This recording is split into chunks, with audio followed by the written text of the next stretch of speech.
Демократската унија за интеграција, која е предводник на пратеничката група на Европскиот фронт во Собранието и од септември ќе продолжи да ја блокира работата на законодавниот дом со процедурални забелешки, се додека од дневен ред не биде повлечен предлог законот за правична застапеност. Овој став на партијата денеска го изнесе Имран Жупани, член на председателството на Генералниот совет на партијата. Имаме сериозни забелешки во тој закон,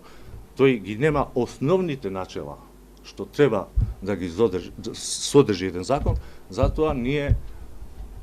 ќе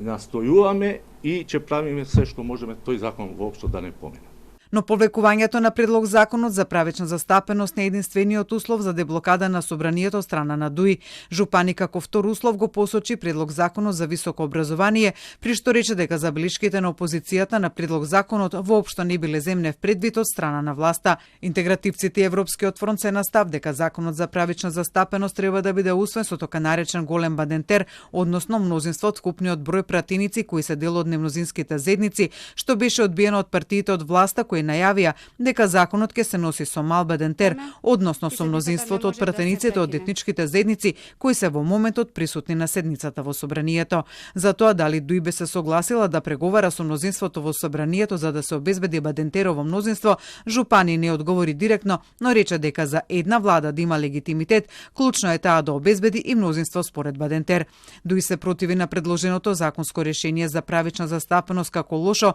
бидејќи во него не се предвидени етнички квоти, што според нив може да ја намали застапеноста на албанците во јавната администрација. Според интегративците, спорно е и тоа што со предлог законот не е предвидено институциите при вработување или унапредување да ги идентификуваат граѓаните по етничка основа, ниту пак се предвидени санкции за непочитување на одредбите.